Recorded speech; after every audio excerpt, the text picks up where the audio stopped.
This is the video for the projections that I chose. The first one I'm going to do is the routine for a wrist. I'm going to pretend that this is my IR, and the routines for a wrist projection is a PA oblique, and then a lateral.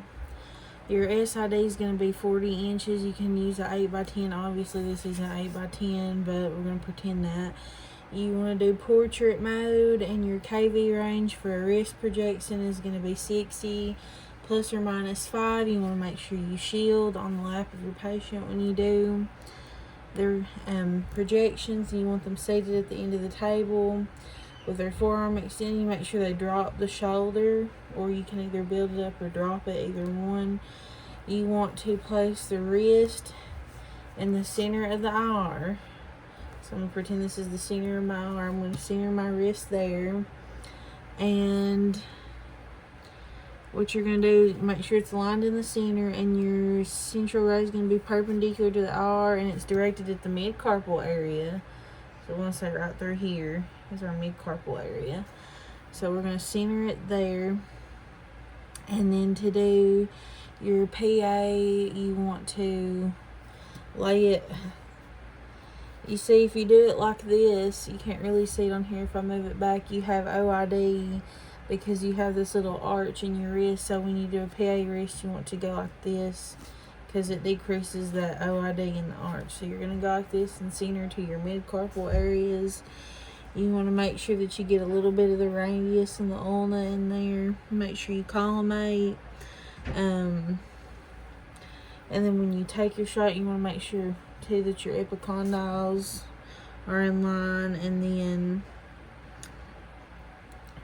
for the anatomy that's going to be demonstrated, your mid-carpals and proximal metacarpals, your distal radius and ulna, and your joints, you want that all to be seen with the soft tissue and all the intercarpal spaces. And then the position, you got your long axis, the hand, wrist, and forearm line with the IR. And you got true evidence of a PA because of the equal concavity of all the shapes on each side of the shafts of the proximal metacarpals. They'll have near equal distances, and your collimation should be to the mid-carpal area right through here. And your exposure, you want optimal brightness with no motion, and so on. So that is just the PA. It's like this, and it's centered to the mid-carpal area. And remember, the book shows it like this, but we prefer to do it like this because the OID. Then once you move on from the PA, you're going to go straight into an oblique, and it has the same, the KV, you want to bump it up to 65 plus or minus 5. You still have OID. You don't have to worry about the OID on that one.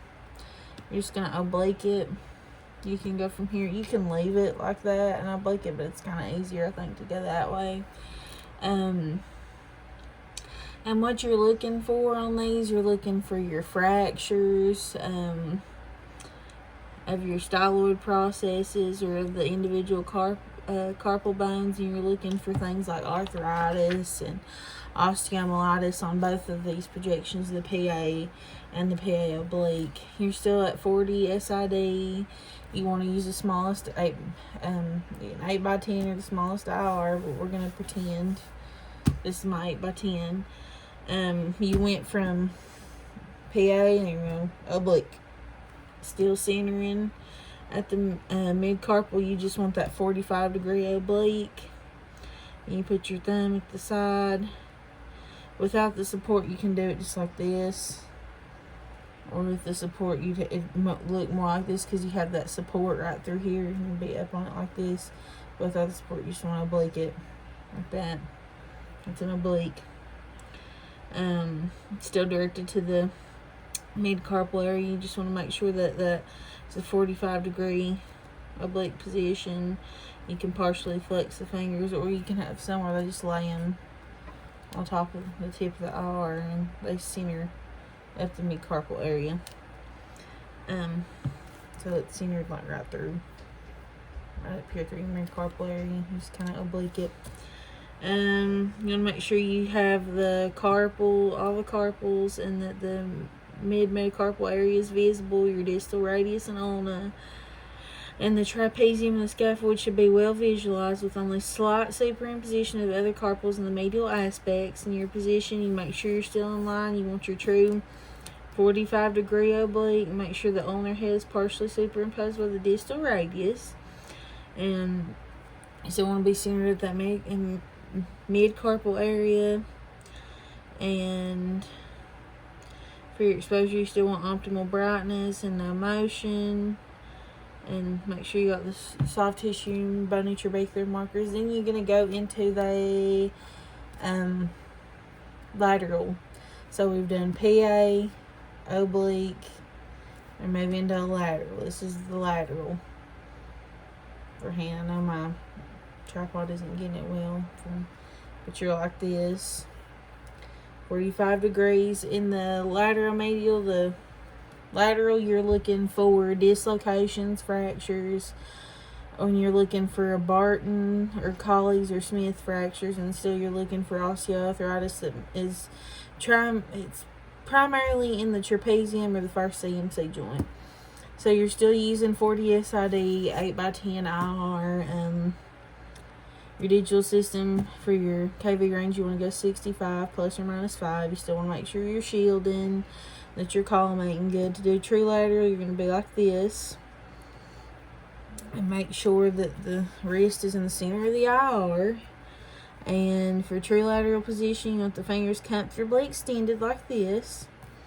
And you might need support, so they might have to put something behind here to support. But usually, if you have a patient that doesn't need it, you can just go like this. And to do the book shows it like this with the thumb like this, but the book also says thumb up for lateral position, so I'm not quite sure because it shows it both ways, like this and like this. Still at the mid-carpal area. So that's pretty much it. So we went PA, oblique, and now we're in the lateral. I did my thumb up for these, or you can just lay it like this beside of it. You still want to make sure you got that distal radius on your carpals, and at least the mid-metacarpal area is visible. You still want to make sure you're in the center of the IR. You want true lateral position evidenced by your ulnar head should be superimposed over distal radius, proximal second. Your fifth metacarpals should all be aligned and superimposed, and you should make sure the collimation is in. You don't want to have your light field way out here, right here, if you're just doing a wrist. You still want optimal density and brightness. So that's the routine projections for a wrist. You have, again, with PA, oblique, lateral. PA, oblique, lateral. But you just want to make sure that you have all your collimation and shielding is good. You want to make sure you follow the KV range, or you're not going to have a good image. And you want to make sure that everything, like I said, your distal radius and all, and everything is visualized. And that is the wrist projections.